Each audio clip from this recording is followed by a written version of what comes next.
Maltin u Għawċin. Sħabi Maltin u Għawċin. Din il-festa tagħna. Din il-pjazza tagħna. Din il-Malta tagħna. Malta f'qalbna.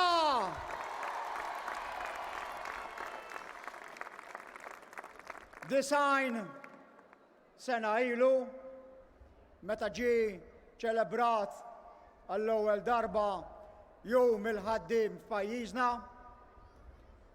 meta l-partit tagħna laqqas biss kien għadu għala 10 snin, il-ħolm il-kbir kien li l-ħaddiema ma jibqgħux jaħdmu minn filgħodu sa filgħaxija 6 ijiem fil-ġimgħa għal ftit soldi biss.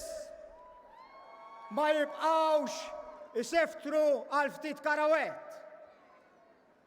Li l-ħaddiema nisa ma jibqgħux mingħajr vuċi u ma jibqgħux jaħdmu b'kondizzjonijiet u ħlas anqas minn tal-irġiel.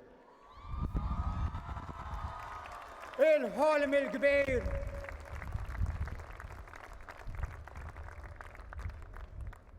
kien li l-ħaddiema kollha ma jibqgħux mingħajr sigurtà kontra l-mart, kontra l-korriment jew kontra l-għoli tal-ħajja. Ma jibqgħux mingħajr sigurtà ta' ħajja diċenti u mingħajr sigurtà għal wara li jirtiraw. Dak kien 90 sena ilu. 90 sena wara, illum, grazzi għal Partit Laburista, dak il-ħolm wettaqnieh.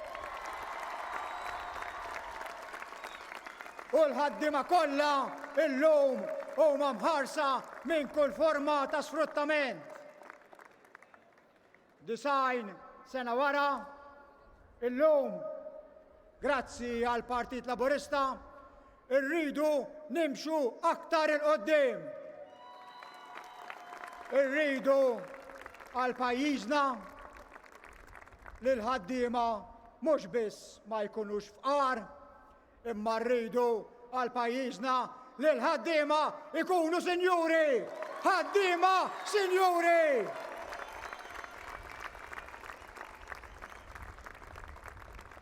Din hi il-ħolma tagħna illum.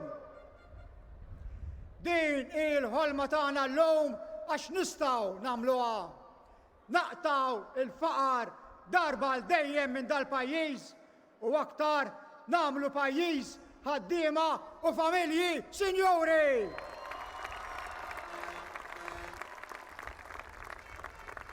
Din il-ħolma tagħna llum għax nistgħu nibnu fuq il-pedamenti sodi ta' soċjetà ġusta li ħallew ta' qabilna.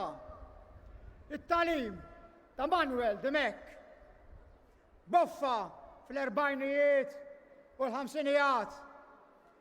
Min tof fis-70ijiet u t-80ijiet.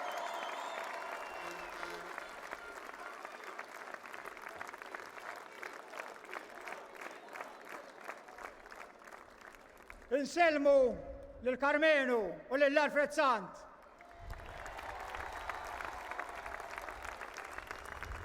U llum f'dawn l-aħħar 6 snin Joseph Muscat.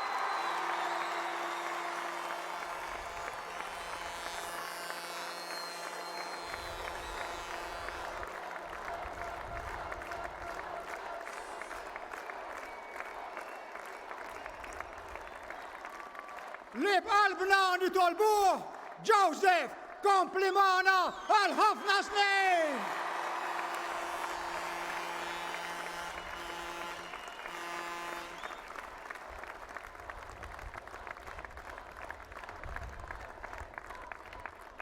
Il-proġett li bdejna fl-imkien ma' Joseph Muscat irriduh ikompli.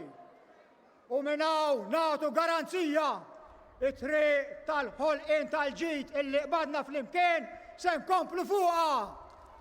kontinwità moħ mistrieħ. Iva, aħna issa nistgħu noħolmu bil-kbir għax wara li għamilna 25 sena fl-oppożizzjoni, issa għandna l-opportunità jekk nibqgħu maqudin li nagħmlu 25 sena fil-gvern!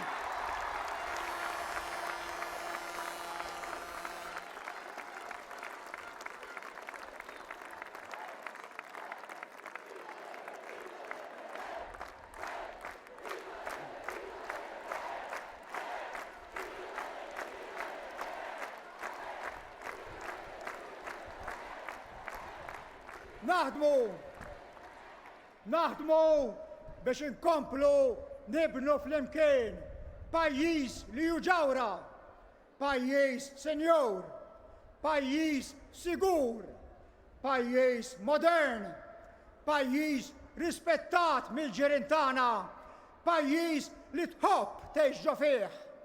Dan sabiex kull wieħed u waħda minna, kull ħaddiem ikollu futur garantit. Kull ħaddiem ikun lejra tal-Ewropa, kull ħaddiem ikun senjur ġo daru. Senjur, l-ewwel nett fl-opportunitajiet. Irridu li kulħadd f'Malta għawdex jiġi minn fejn jiġi, tal-liema għada soċjali u tal-liema orjentazzjoni sesswali jagħmel liema xogħol jagħmel, ikompli jkun meħlus mill-biża' u l-umiljazzjoni tal-qatt. Għalhekk irridu nkomplu niggarantixxu flimkien mas-settur privat it-tkabbir ekonomiku, l-istabilità tal-prezzijiet, l-investiment ġdid u l-iżvilupp ta' setturi innovattivi u ġodda. Irridu li kulħadd taf lil min taf, tiġi minn fejn tiġi, ikollha ċans li tilħaq dak kollu li tixtieq tilħaq f'ħajjitha.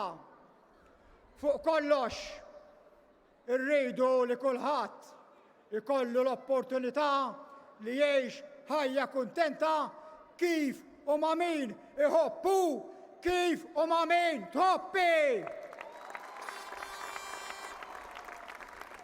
Irridu li kulħadd senjur fl-opportunitajiet.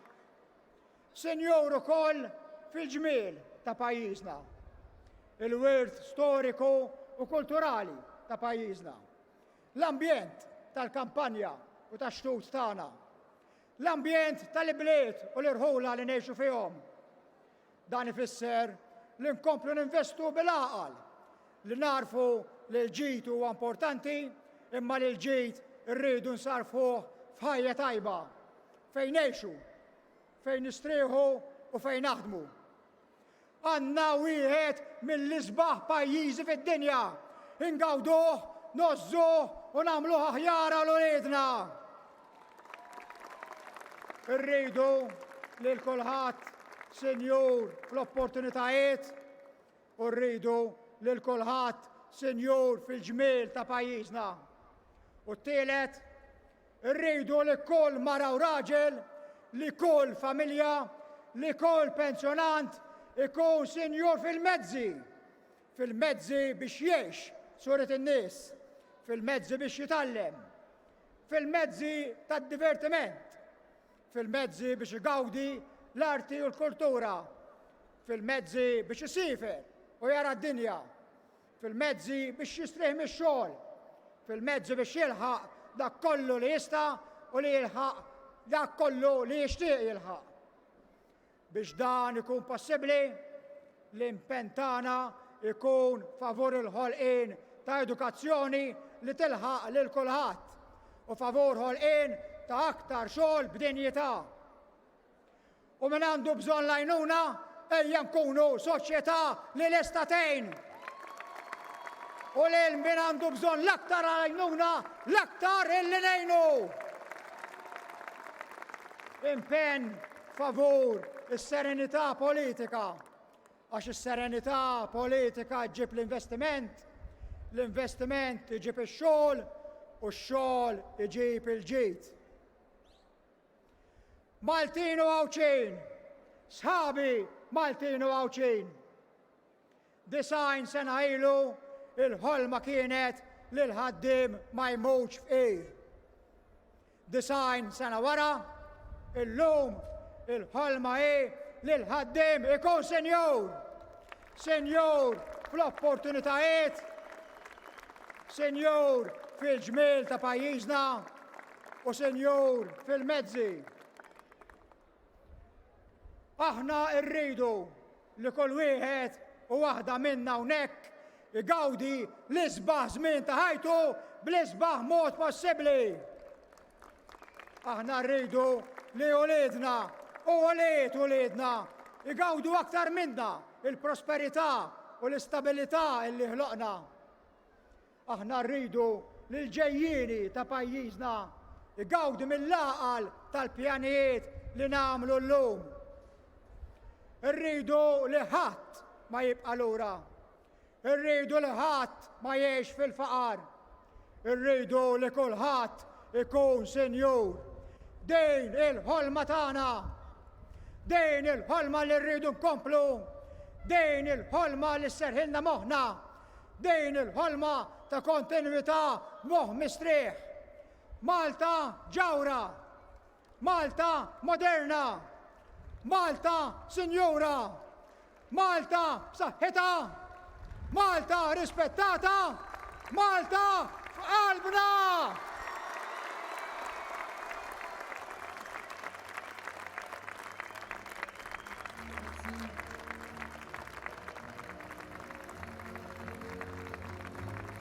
Grazzi lid-Deputat MEXXEJ għall-Affarijiet tal-Parlament u d-Deputat Prim Ministru Dr. Chris Ferna.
Hello, Malta! Anybody alive out there? Congratulations on this 1st of May. Congratulations to everyone in the labor movement.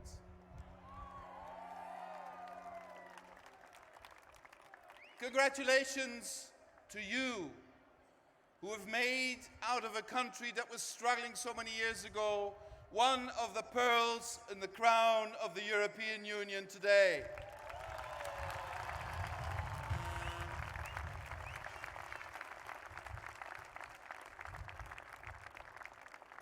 Congratulations to the Labour Party who has transformed this country and brought more social justice to all of you, who has transformed this country, and I see the rainbow flags here, who has transformed this country in a country of equality.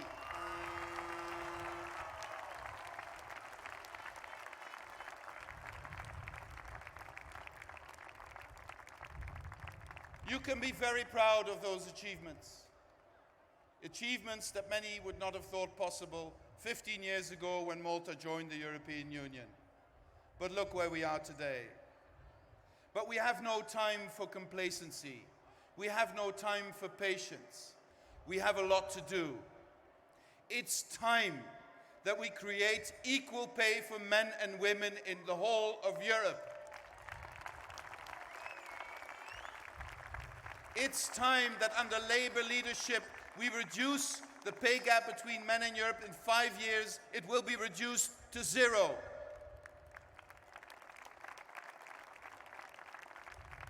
It is time we take the fight for equal rights for the LGBTI community to all member states of Europe, also where it is difficult. And Malta will show leadership. Malta will show in this area how big a small country can be when it comes to fundamental values.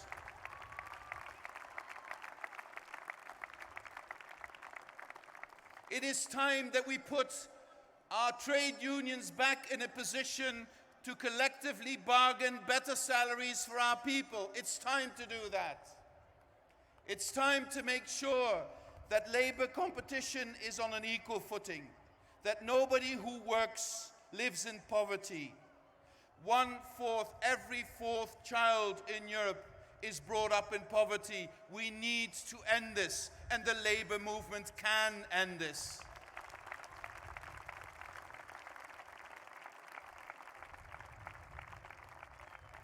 It's time that we prepare Europe for a sustainable future. And the leadership Carmenu Vella has shown in the last 5 years to take plastics out of our oceans, to create an economy for our marine environment which is sustainable. This effort needs a follow-up the next 5 years, and I want to thank the guy, Carmenu Vella, for working with me in the last 5 years. The guy is an amazing guy. Now I want you to think for a few minutes where you were 5 years ago when Labour came to power. Then I want you to think of where you are today. But more than that, I want you to think where you want to be 5 years from now, and then think which party is going to take you there in the best possible way.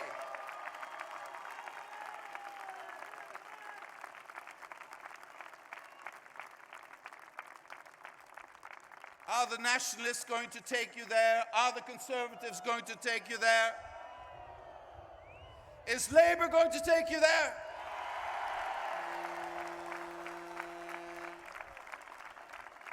This determination you have now, I feel all across Europe, everywhere I go. It's time for socialists, it's time for social democrats, it's time for Labour parties everywhere. But we can only achieve our goal if we go out and vote on the 25th of May this year here in Malta. That's the only way we can achieve our goals. So tell everyone you know, go out and vote for the European elections and vote Labour.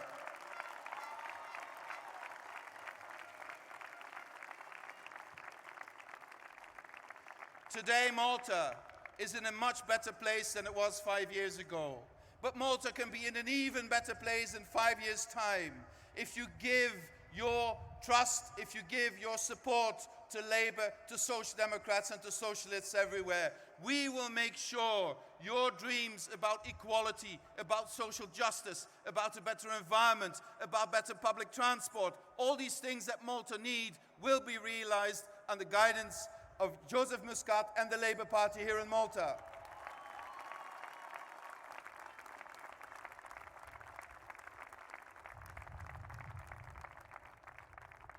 Malta fa bene. L'Europa fa bene. Partit Laburista fa bene. Thank you very much.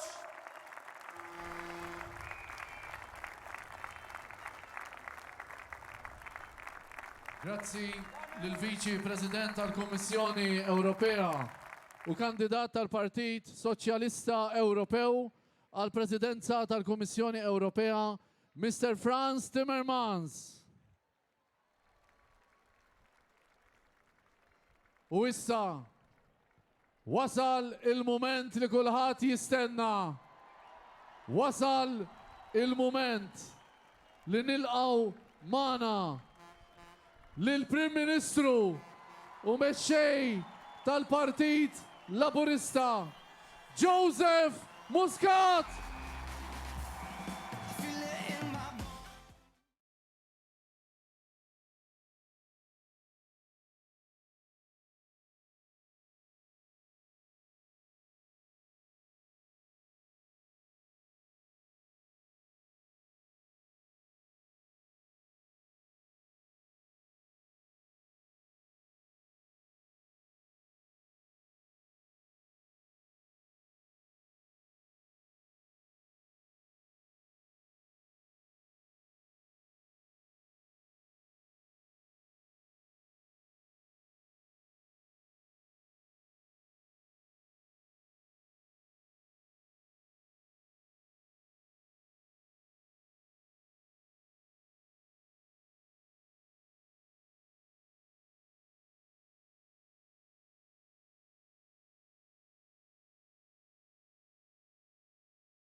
L-ugwaljanza, il-mobilità soċjali, il-ġustizzja soċjali. It-tlet prinċipji tal-moviment tagħna li flimkien mal-għaqda nazzjonali jagħmluna gburin li aħna Maltin u gburin li aħna Ewropej.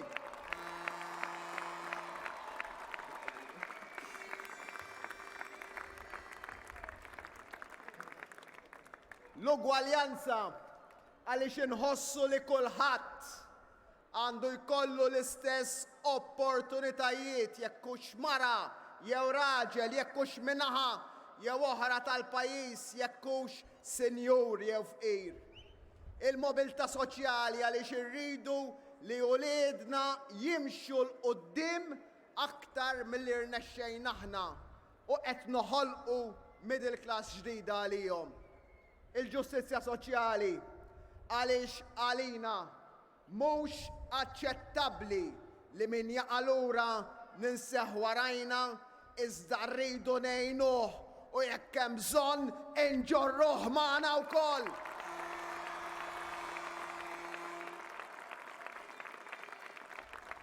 Dawn huma il-valuri li għamluna soċjalisti, li għamluna progressivi, li għamluna Maltin u jagħmluna Ewropej. Diġà għandna prova ta' kemm din l-attitudni tista' tmexxina il-qudiem bħala poplu. Kull darba li ħsibna u ħdimna bħala poplu wieħed għamilna tibdiliet kbar storikament. Anke reċentement, fis-snin li dal-moviment ilu fdat bit-tmexxija ta' dan il-pajjiż. Ħdimna bi pjan.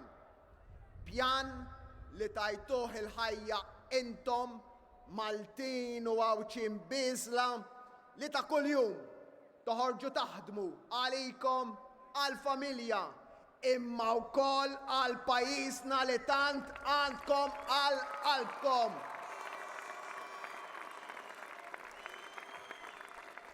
Bħala poplu u bi pjan ħadna fidejna pajjiż li kien b'deficit u fi ftit ta' snin ġibnieh pajjiż b'surplus, mhux bl-awsterità, iżda bit-kabbir.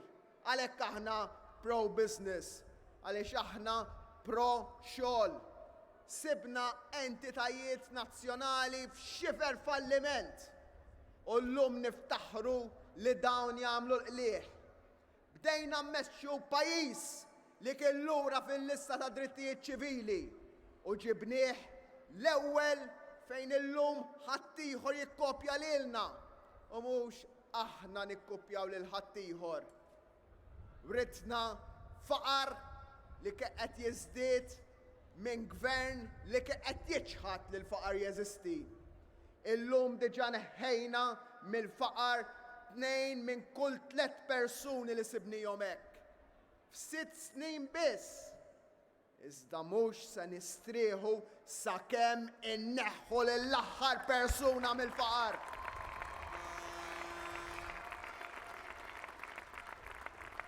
Pajjiż li qed jokrob għall-opportunitajiet tax-xogħol bdilni f'pajjiż li spiċċa jfittex il-ħaddiema biex ilaħqu mal-postijiet tax-xogħol. Ġejna f'dati pajjiż li kellu pensjonijiet iffriżati għal 25 sena u li l-pensjonanti raddejnilhom il-fiduċja li tawna bżieda fil-pensjonijiet għal sena wara l-oħra għal 6 snin sħaħ u ma ħadnielhom xejn lura l-pensjonanti tagħna. U kif qedtilhom lill-pensjonanti nerġa' ntennilhom tajniekom ħafna imma mhuwa xejn daqskemm għadna rridu ntukom.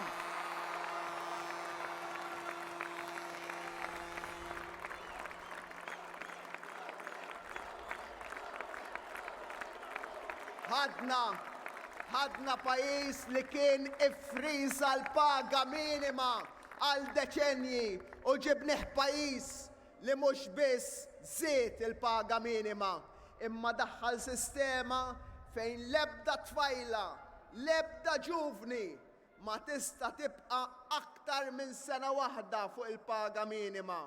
U l-ħaddiem mhux talli ma żidnilux it-taxxi, mhux talli ma żidnilux il-kontijiet, talli nibatulu ċekk id-dar u ngħidulu grazzi tax-xogħol tiegħek x'ma niċċelebrahx jum il-ħaddiem.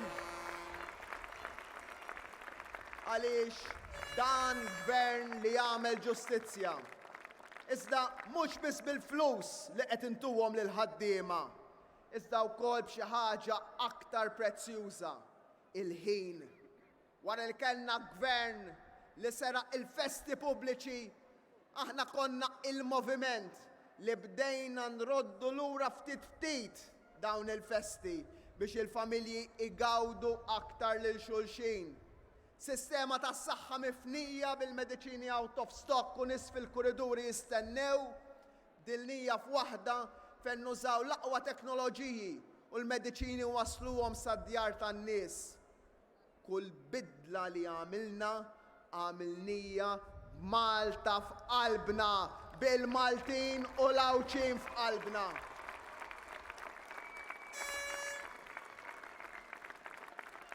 L-istess ħsieb mhux se nifqu nimbuttaw il-bidla u għalhekk inġeddet l-istedina biex tkomplu tappoġġjaw lil dan li hu wieħed mill-aktar gvernijiet riformisti fis-storja ta' pajjiżna.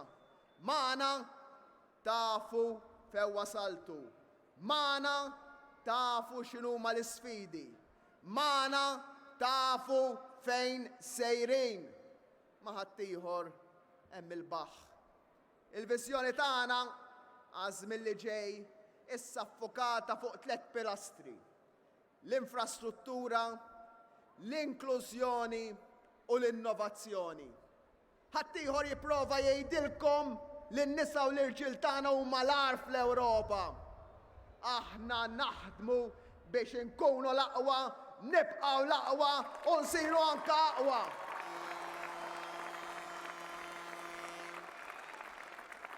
Ħadd ieħor jenfasizza li m'għandniex risorsi.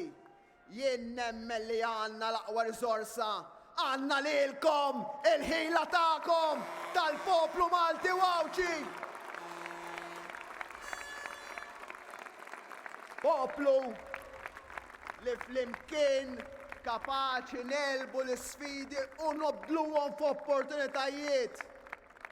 Mhux hekk qed nagħmlu f'ħafna oqsma marbuta mal-infrastruttura ta' dan il-pajjiż. It-toroq huma biss eżempju wieħed u dak li forsi wieħed jara mal-ewwel. Qed naħdmu fuq proġetti li qatt ma nħolmu qabel bħal dak enormi fil-Marsa jew oħrajn li ħadd ma kien jaħseb li setgħu jsiru bħal link permanenti bejn Għawdex u Malta. Iżda wkoll ħdimna fuq proġetti li għalkemm jidhru aktar sempliċi xorta baqgħu ma sarux fi kwarta seklu. Bħal dak li permezz tiegħu nagħmlu t-toroq kollha tal-pajjiż fuq medda ta' 7 snin. Proġett li jagħmel id-differenza fil-ħajja tal-familji u tan-negozji Maltin u Għawċin. U wara snin twal fejn il-gvern ma kellux flus x'investi fil-housing soċjali u prova jillipazza bi proġetti iżolati, aħna llum qed nagħmlu l-akbar proġett ta' housing soċjali f'40 sena f'dan il-pajjiż. 110 miljun euro bejn fondi taċ ċittadinanza b'investiment u oħrajn li qed ninvestuhom fi 38 sit madwar il-pajjiż fejn se jkollna sissa 1000 u kważi 200 appartament ġdid ta' housing soċjali. U fi żmien li ġej se nkunu f'pożizzjoni li nħabbru li dawn l-1200 appartament saħansitra ħankunu qegħdin inżidu fuqhom ħbieb tiegħi. Hekk nafu aħna li bil-għaqal naħdmu għal ħafna u mhux għal ftit. Għax għandna il-pols tal-poplu f'idejna. Nafu min sejjer tajjeb, imma ħsiebna f'min jaqa' lura. Għax dan huwa gvern illi ma jinsa lil ħadd. Bħalma ma nsejniex lil dawk li għadhom jibdew il-ħajja u m'għandhomx l-ewwel 10% biex jħallsu għall proprjetà tagħhom. Ennihom mhux biss b'self soċjali, imma anke b'servizzi notarili b'xejn. Kif għenna u qed ngħinu anke lil dawk li fi stadju mhux daqstant bikri f'ħajjithom għaddew minn esperjenzi li jpoġġuhom fuq pressjoni inkluż fejn jgħixu. Għalhekk l-iskema tal-equity sharing fejn min għandu aktar minn ċerta età u ma jasalx sabiex jingħata loan minn bank biex jkollu daru, se nkunu qed ngħinuh billi nagħmlu tajjeb li ma' programm se nħabbru dal-waqt fil-jiem li ġejjin wara li approvajnieh mill-kabinett. Dan kollu iżda nistgħu nagħmluh għaliex ġibna fuq saqajja l-ekonomija tal-pajjiż. Għax biex tqassam il-ġid l-ewwel trid toħolqu il-ġid ħbieb tiegħi. U aħna mhux biss dawwarna lil dal-pajjiż mi wieħed li jitlef il-flus għal wieħed li llum jagħmel il-flus, iżda qed inħallsu id-djun ta' qabilna u nagħtu lill-poplu mingħajr ma noħdulu xejn u ġibnieh pajjiż li jfaddal għal dawk li ġejjin ta' warajna. Fil-passat qalulna id-dejn iħallsuh uliedna u uliedna. Aħna dawk l-ulied. U dak id-dejn li ħallewna veru qed inħallsuh. Iżda kontrarju għal ta' qabilna lill-uliedna mhux dejn se ħallulhom flus u ġid x'jinvestu.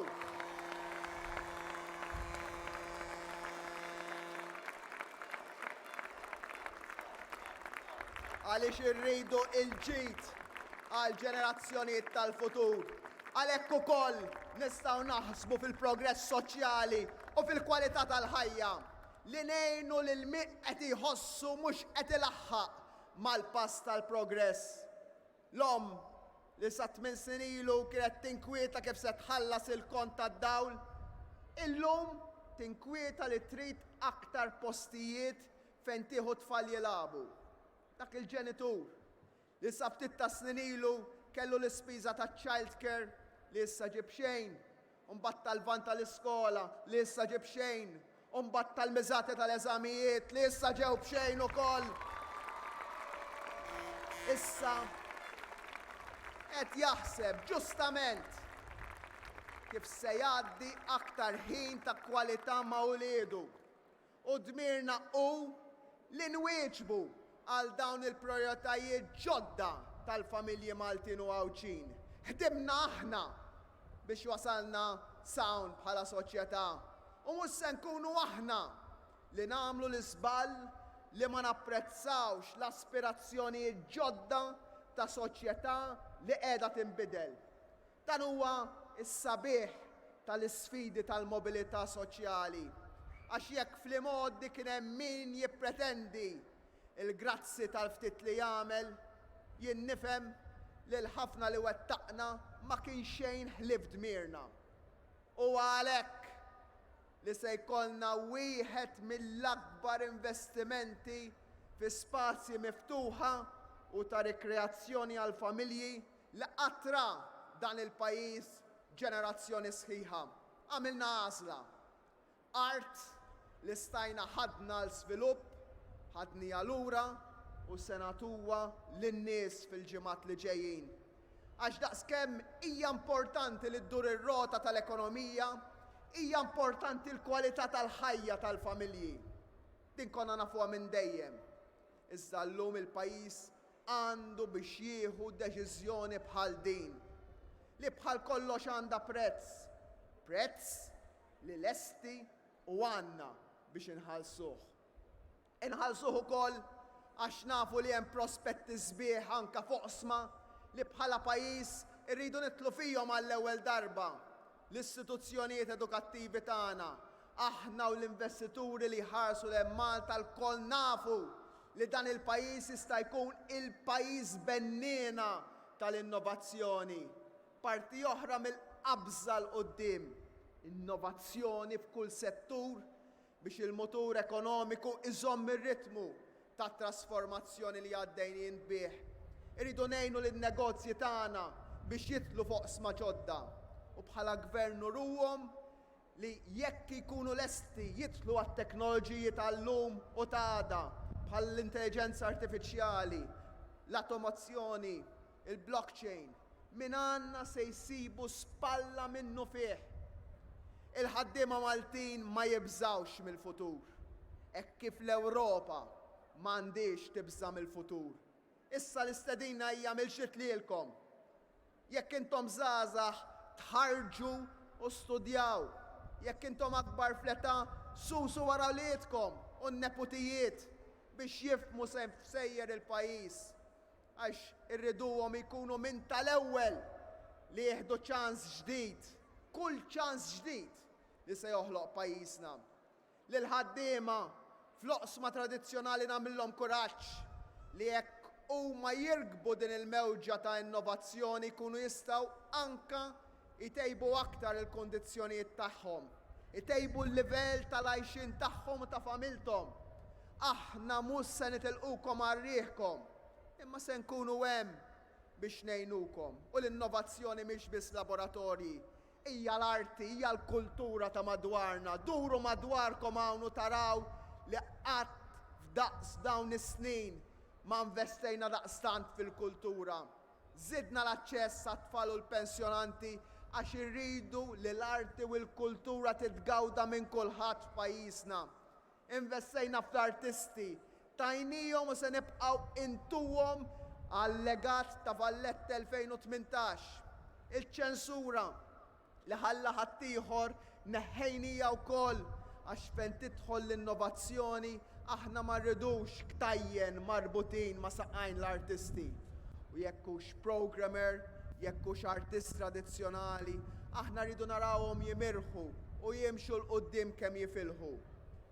Ħbib tiegħi, biex nilħu l-għanijiet li qed impoġġu qudiemna għandna bżonn lil kulħadd.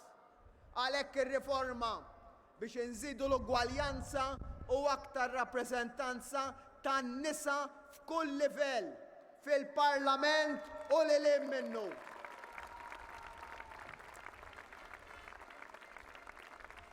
Irridu nibdew minn hemm biex ikonna verament tmexxijiet foqsma differenti li jirriflettu s-soċjetà kollha, mhix riforma faċli. Se nippruvaw nagħmlu u se nagħmlu f'leġislatura dak li ma sarx f'70 sena sħaħ. Infakkarkom biss kemm il-darba kien hemm ipprova jbeżżana. Mus semmur lura 47 sen ilu meta tajna l-vot lin-nisa. Immur lura ftit ta' snin ilu meta daħħalna dritt li wieħed jista' jieħu ċans ieħor fl-imqabba. Id-divorzju x'ma qalulniex. L-istess għamilna meta daħħalna l-equal marriage, iż-żwieġ indaqs, id-dritt li kulħadd jiżżewweġ lil min jħobb. Jew meta ġejna biex indaħlu liġijiet biex aktar familji jkollhom ulied. Beżżawkom! Anzi, ippruvaw ibeżżawkom għaliex aħna ma bżajniex u maħniex se nibżaw.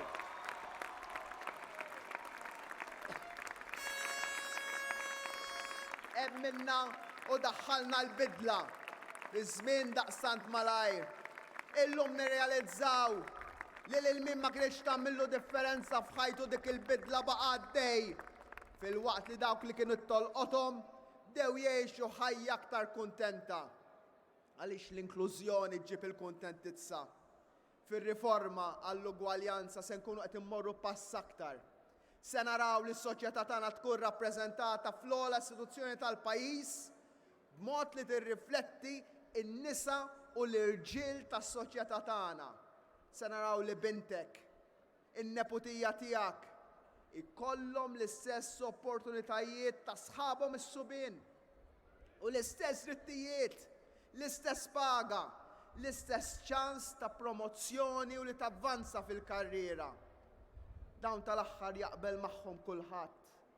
Iżda ma naslux għalihom jekk ma narawx li kulħadd ikun rappreżentat b'mod ġust. Dan kollu li semmejtu huwa xhieda ta' kemm tagħna u l-partit, il-moviment li jħaddan il-valuri Ewropej. Għaliex l-Ewropa mhux titkellem dwarha trid, iżda tgħixha. L-Unjoni Ewropea l-qofol tagħha mhux il-burokrazija, imma l-għanijiet li twaqqfet għalihom. Id-dialogu, il-paċi, it-tolleranza, ir-rispett lejn xulxin u rrieda li f'dinja globalizzata nikkompetu bħala kontinent biex inkunu fosta quddiem. Bħallum 15-il sena ilu pajjiżna sieħeb fl-Unjoni Ewropea u tul dawn is-snin u lejna li minn din is-sħubija nistgħu nagħmlu suċċess jekk inkunu determinati aħna li nagħmlu suċċess. Nagħmlu suċċess billi immexxu bl-eżempju u bl-azzjoni. Irridu mmexxu wkoll f'dak l-oqsma li għedtilkom li rriduhom ta' priorità għażmin li ġej. L-infrastruttura, l-innovazzjoni, l-inklużjoni. Tkun inutli tfaħħar lil ta' qablek dwar kemm ħadmu biex Malta tissieħeb fl-Unjoni Ewropea jekk illum tbeżza b'dawk li kienu deskritti bħala l-akbar vantaġġi ta' sħubija. Inutli tilaba tal-Ewropew jekk illum tipprova tbeżza bil-barranin u tiżra l-mibeda lejn min mhux Malti. Għalulna fqajna lil Malta bil-barranin. Tafu biex fqajnija lil Malta? Bix-xogħol u bil-ġid fqajnija lil Malta. Dawn il-messaġġi ta' ħaddieħor huma messaġġi simili wisq għal tal-lemin estrem u lilna mhux se jbeżżawna, anzi iħeġġuna aktar għax nafu fejn tħabbat qalb il-Maltin. Our heart is in the right place. Malta's heart is in the right place, bibtijaj.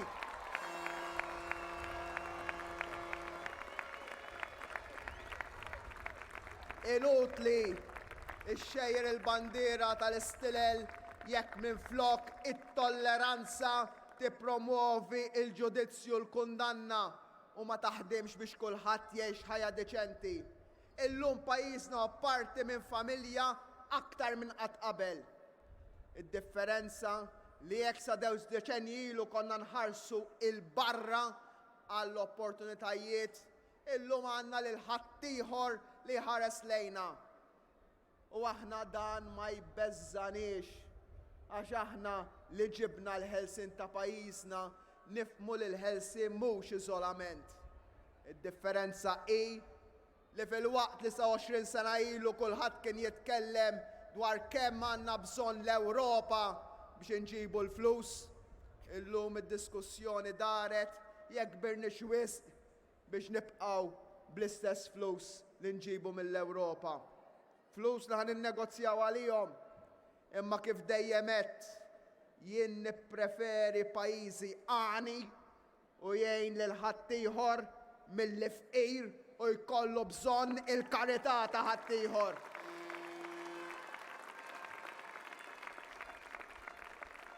Fuq kollox, min m'għandux fiduċja f'pajjiżu bil-fors iwarrab il-valuri tal-proġett Ewropew biex tagħmel suċċess mill-isħubija trid tkun temmen f'pajjiżek u mhux tgħid lil nisa u l-irġiel Maltin huma l-agħar fl-Ewropa.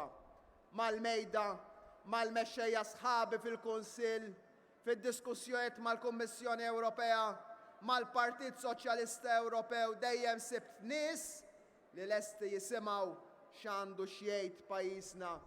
Kien hemm mumenti fejn kellna nispjegaw aktar għax min uħud fl-oppożizzjoni kien hemm min ipprova jpinġi stampa li intom tafu li mhix reali.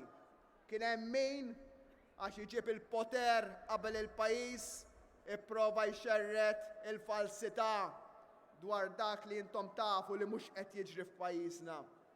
Ippruvaw jpinġu stampa li ma teżistix u m'għandhomx kelma waħda tajba xi jgħidu dwar il-poplu tagħna.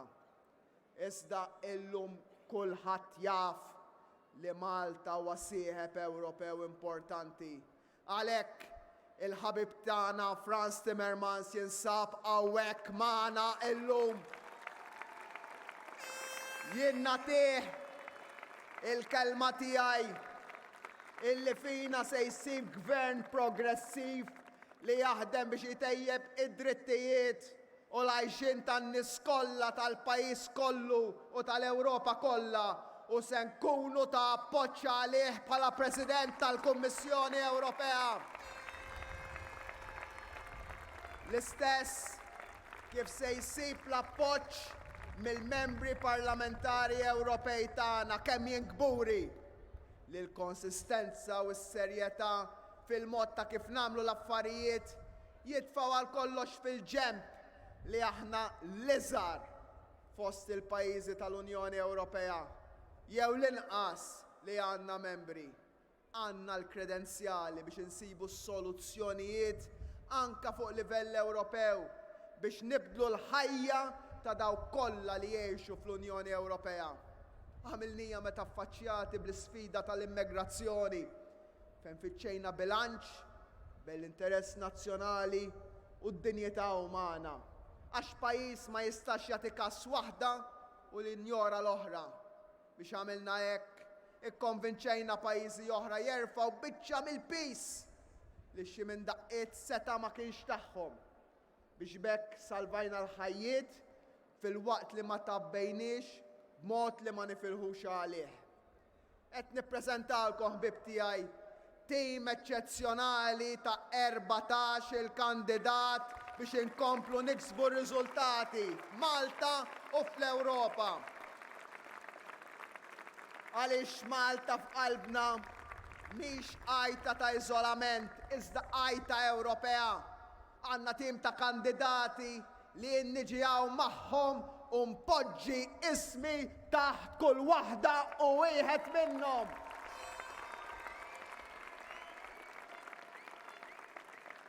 Maltin u Għawċin li qed jagħtu dak kollu li jafu biex fil-5 snin li ġejjin ikollna rappreżentanti li jżommu lil Malta f'qalbhom dejjem u kull ħin. Għax hekk nkunu qegħdin nżommu lilkom f'qalbna, nkunu qegħdin naħdmu għal Ewropa progressiva u soċjali. Tant jafu li mxew ħażin magħkom u ma' Malta ħaddieħor li ppruvaw saħansitra jħarbu l-ġudizzju tagħkom u biex jagħmlu hekk ippruvaw jiċċaħdu eluf minnkom id-dritt tal-vot. L-aktar lilkom li ġejjin min-naħa t'isfel tal-pajjiż u lil Għawċin ma ridux li toħorġu tivvotaw. Rridu li ma tukom xazla fl-elezzjonijiet tal-Kunsilli Lokali. Bittama li ma jkunx hemm bżonn elezzjoni fil-Kunsill u mbagħad tibqgħu id-dar ukoll għall-elezzjonijiet tal-Parlament Ewropew. Irridu li 130,000 ruħ minnkom fit 23 lokalità ma toħorġux tivvotaw. Aħna naħdmu biex kull waħda u wieħed minnkom mill-anzjani sa żgħażagħ ta' 16-il sena li ħajivvotaw l-ewwel darba jkunu jistgħu jivvotaw.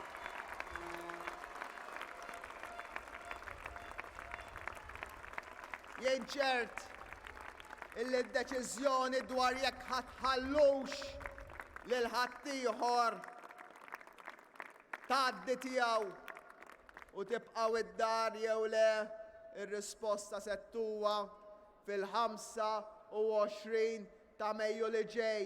Lil min ipprova jċaħħad id-dritt tal-vot inweġbuh fil-25 ta' Mejju li ġej.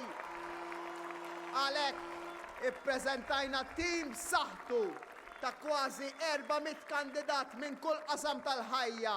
Anzjani, żgħażagħ, nisa, irġiel, nies esperjenza, persuni b'disabilità, kunsilliera preżenti, nies ġodda. Għaliex aħna ma nilagħbux bid-demokrazija.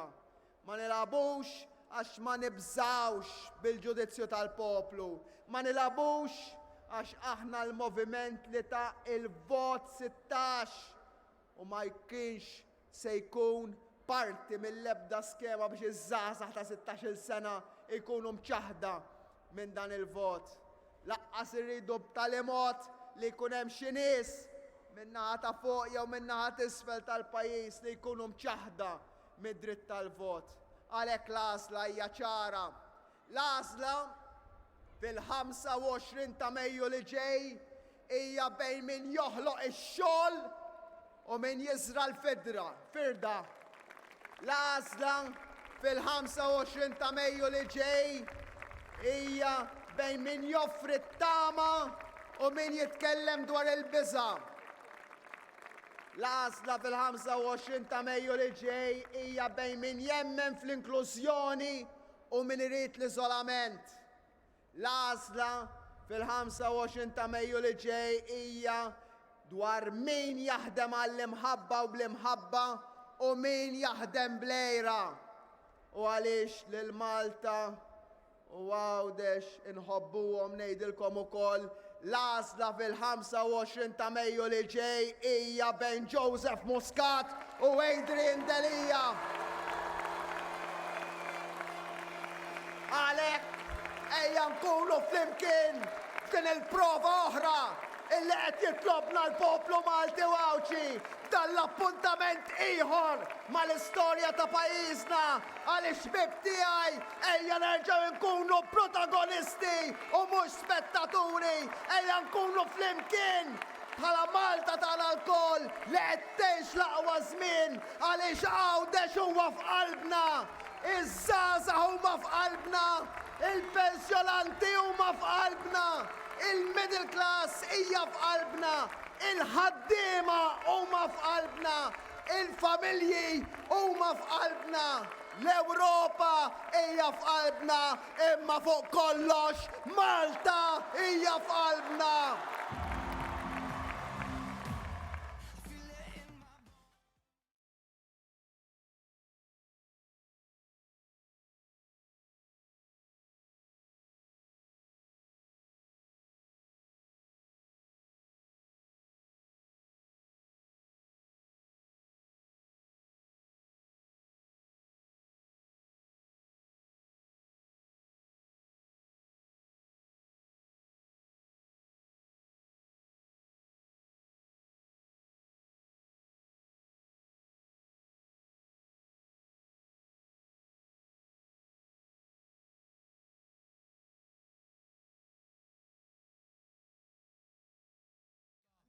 Joseph Muscat bix-xira nilqgħu magħna wkoll is-Sinjura Michelle Muscat.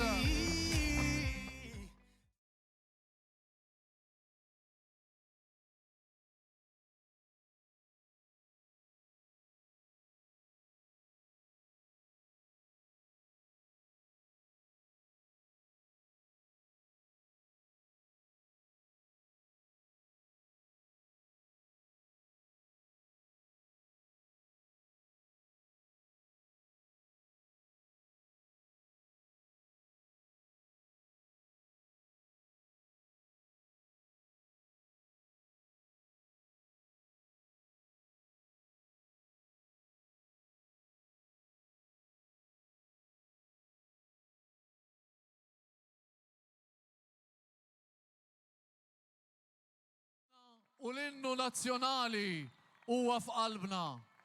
Il-moment illi flimkien inkantaw u nsellmu lil pajjiżna. Malta f'qalbna, l-innu nazzjonali.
Il-Partit Laburista jirringrazzja lil kull wieħed waħda minnkom li naqattu magħna llum għall-festa tal-ewwel ta' Mejju.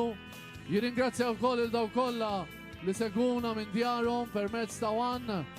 Jirringrazzja wkoll il-Maltina Lawċin kollha li fil-25 ta' Mejju mill-ġdid jivvutaw il-kandidati kollha tal-Partit Laburista. Nistidnukom biex tibqgħu magħna fejn minn hawn u ftit ieħor jibda l-after party ma' DJ Italjan Federico Scavo u l-kollegi tagħna bqgħu magħna.